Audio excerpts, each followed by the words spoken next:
Welcome to Real Rockford Files, for tales of the paranormal, supernatural, and flat out unbelievable. Today I'm going to be sharing ghost stories from California. Let's get into it. Story 1.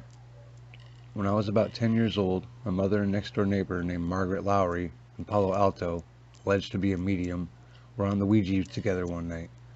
We'd often go over to our neighbor Margaret's house to do this, and my older brother would also attend, and several of his friends as well. Most evenings we'd have a regular spirit contact that the participants would reach named Kim, who had all sorts of interesting things to say. On this particular evening, a different contact came through. Instead of our usual contact Kim, this one spelled out the name John. Nothing else, just John. After a pause, a remaining message came through and was, in retrospect, rather chilling, that at the time we didn't know what John meant when he said these two words, "Warn Bobby." We didn't know anyone in our immediate family named Bobby, so we were rather puzzled by this contact and what it had to convey to us all. It would become very clear that this Bobby that John was referring to was not a personal contact for us at all, but one personal to himself, and was also well known to the entire United States, if not the entire world. For about a week later, we learned that a man had assassinated Bobby Kennedy. We were stunned, however, not immediately. At the time of the contact from John, for at the time it had no particular meaning for us attending that session, but when the news came out of Robert Kennedy's assassination, we were left with a sinking feeling. How could we have told anyone to warn Bobby, even if we had known who Bobby was at the time? With so many Bobbies and Johns in the world, were we contacted by John F. Kennedy warning us of his younger brother's assassination? We will never know for certain, but we'll always wonder. Story 2. My name is Randall. It was the spring of early summer in 1973. I was 15 years old at the time, living in the coastal town of Pacifica in Central California, with my 3 siblings, my father, and his new Hawaiian girlfriend that also had several children. The 3 youngest lived with us. I'd just gotten home from school and was anxious to sit down and read a book that I'd gotten from school library. Not that I'm a big reader, it was just one of the very few books that actually ever caught my attention. Since no one else was home at the time, I sat down at the kitchen table and started reading. I quickly got so into the storyline of the book that I was soon visualizing the scenes and characters, and seemed to even become consciously unaware of the words on the pages. Then, without warning, a young Indian woman stepped into the doorway of the kitchen, in my peripheral vision. She was dressed in an all-leather buckskin outfit with leather tassels. I could clearly see her long braided dark hair, which had thin strips of leather tied at the ends of the braids. I could also see she was wearing some turquoise jewelry. The event didn't startle me or scare me, though it was something that I never expected to actually happen. You see, up to that point in time, I'd had several very brief encounters, so brief and elusive that I questioned that maybe my mind may have actually just been playing tricks on me. Also, when we first moved into the town of Pacifica, some of our neighbors told us that our neighborhood had been built over an Indian burial ground. The neighbor woman from across the street even stated that she'd walked into the bedroom to check on her infant and saw an Indian woman standing at the crib looking at her child. At the time, I totally thought those stories had most likely been provoked by people's fears about the burial ground. Yet here I was having similar events at a moment when I hadn't even given the subject a single thought and was preoccupied with a book that I'd been reading. I hesitated to look right away because I'd learned from previous events that when you just look, nothing is ever there. It's as if engaging your physical senses blocks the receptibility of your soul, which is what I think is seeing the image and not your eyes.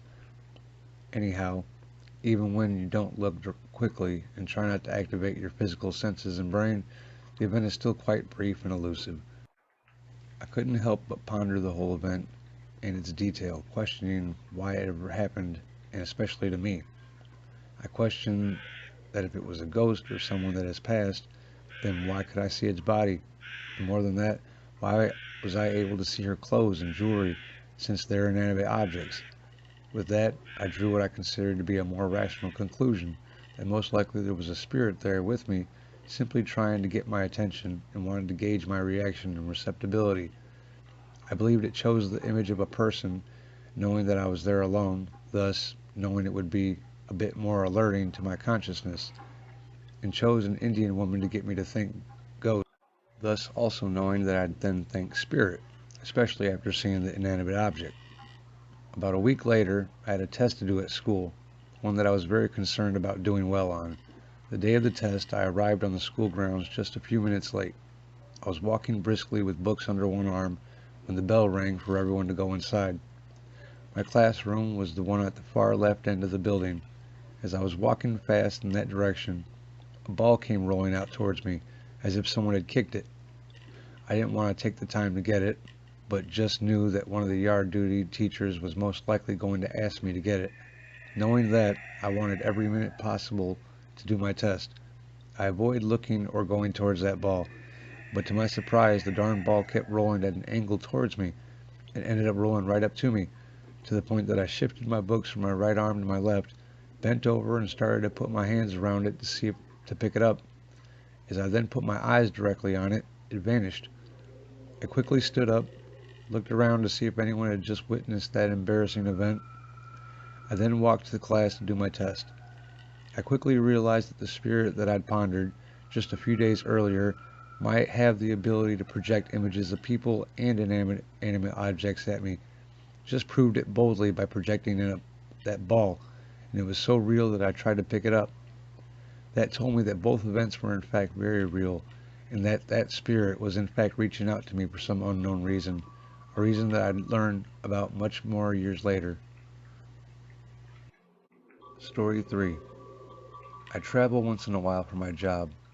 I had flown to California and was back at a hotel after work. At about 3 a.m. I woke up to the Grim Reaper standing at the foot of my bed. He was very tall, in a hooded black as night cloak. I could kind of see some shape of a skull underneath the hood. He walked towards me, stopped right about at my waist, then bent over and smelled my body as if I was a roast. I could feel how pleased my scent made him, as if he had been waiting for a long time to get his hands on me. That was when I started screaming, but it only came out in desperate, muffled sobs. He continued to take big, deep breaths in while moving up and down my body from my waist to my head, each time raising up after and exhaling out in pleasure. It was horrible. I continued screaming until he just vanished. I felt as if I was close enough to death that night, and he was there to collect my soul. I had taken a prescription benzo that night along with the alcohol to fall asleep. I think I almost died from that combo. I was not asleep while that happened. The minute he vanished, there was no transition time from being asleep to waking up. I was definitely awake the whole time. He was not there to pleasantly transition me to the other side either. I felt as if he was the hunter and I was the prey. Yes, I've heard of sleep paralysis, but this was not it. He was hungry for a soul. It seemed like some are more delicious to him than others. It sounds silly now, but at the time it was horrible. Why would he smell me up and down like that, drawing in my essence? Gives me chills to this day. Story 4. My sister and I went to walk our little dog around the block. There are 6 houses on our side of the street, ours being the second one from the corner of Maclay and Gladstone. We exited our home, and as we walked up the driveway, there was an incline out our front door to the sidewalk. I turned to my right and saw clear across the front yards of the 3 closest neighbors, clear to the last house on the corner. I could see that somebody was watering the front yard of the house on the corner of Gladstone and McNeil. I could see that it was a woman watering her yard. She was wearing what appeared to be a robe. It was an older woman. She had completely gray hair, a little on the poofy side, I could see through it. Anyway, I could see her holding the water hose, and I could see the stream of water coming from it out to the sidewalk. I told my sister, the sidewalk is going to be wet. My sister later told me she thought questioningly, wet? There are approximately 60 to 70 steps to the corner house, not much, and as we approached that very area, nothing. No wet sidewalk, no water hose, nobody watering the lawn. I was dumbfounded. I told my sister, hey, I just saw somebody watering this front lawn. That's why I told you the sidewalk would be wet. My sister didn't see anything and most certainly didn't believe me. She had just wondered why I had said that the sidewalk would be wet. I never saw it again. I've seen the woman who lived in that house, still does to my best of my knowledge. I've seen her several times, in fact, wearing a house coat or a robe. I know I had seen what I seen, and yet, what was that about?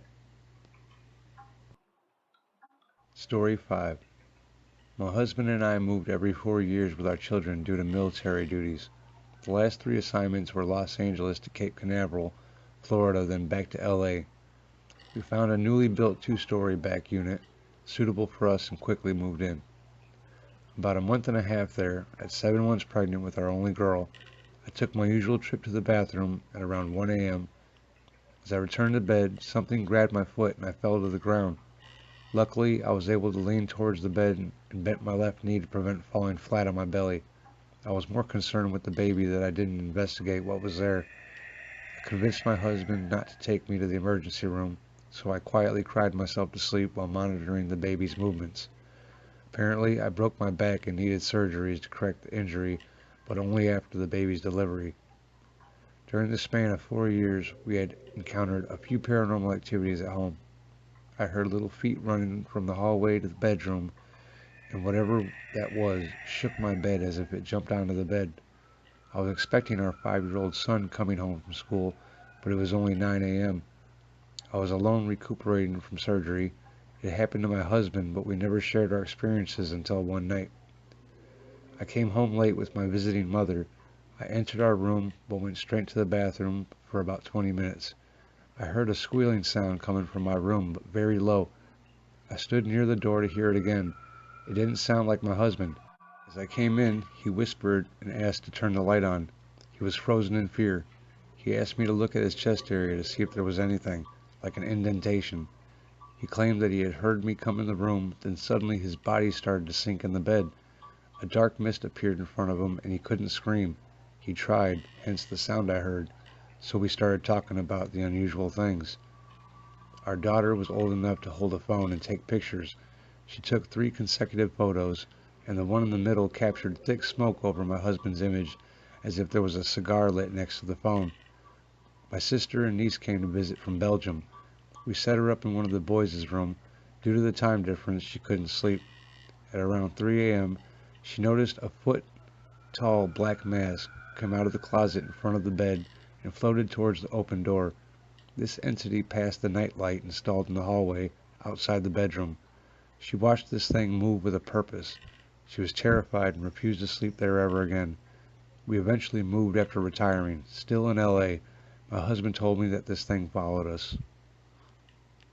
Story 6. I got a call from my dad telling me my grandfather was in the hospital up north and was not doing well. They were going to cut off his leg to try to save him, but it did not look hopeful. They didn't want me to come see him, and I couldn't talk to him, so I sadly expected a call soon informing me that it was over.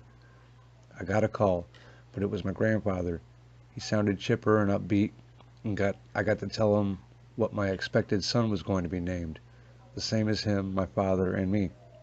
He said, "Well, that's a good name," and then he wanted directions to my house.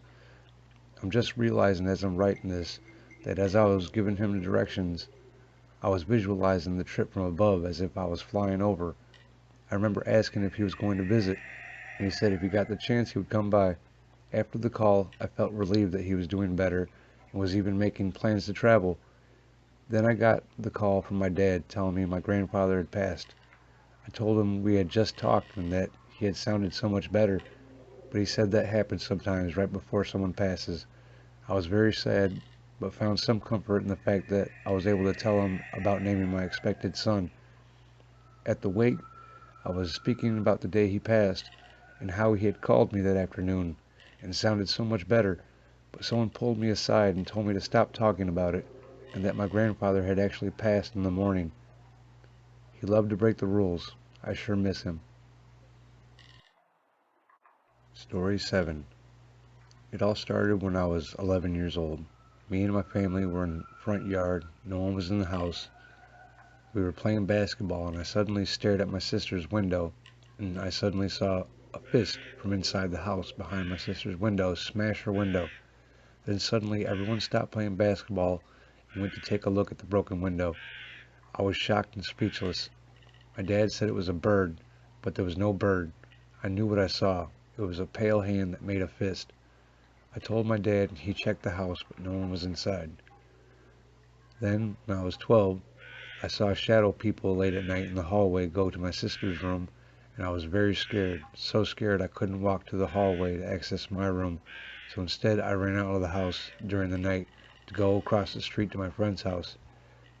Then years later, when I was 19, I was sitting in my friend's car and heard what appeared to be a big dog run around the car. It was parked in an underground parking lot, so I didn't know how any dogs would be in there. Then when I was 21, I had the experience of putting my MP3 player in my locker at the gym, and when I came back it was gone. I drove home and opened up the bathroom door, and there it was. It was on the sink. Did it teleport? What was this, and why? I still think about this incident until this day. Do demonic forces have the ability to misplace items? Does anyone else think these experiences were demonic? Story 8. Years ago, driving back from Sacramento to Monterey, I went over Pacheco Pass, and I saw a small car broken down on the side as I was coming down the hill. There were kids in the back seat playing under a sheet, and there was a lady on the passenger side with the door open.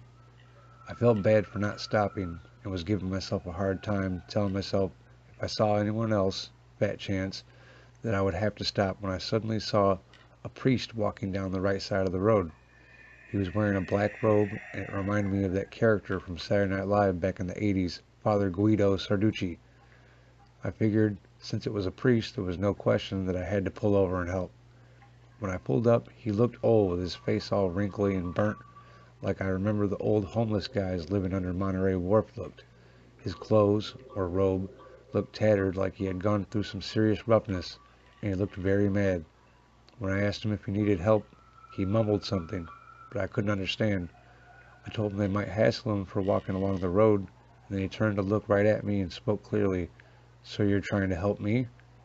I told him I had thought he might need a ride, and he asked me if I'd seen a woman walking, but I told him no.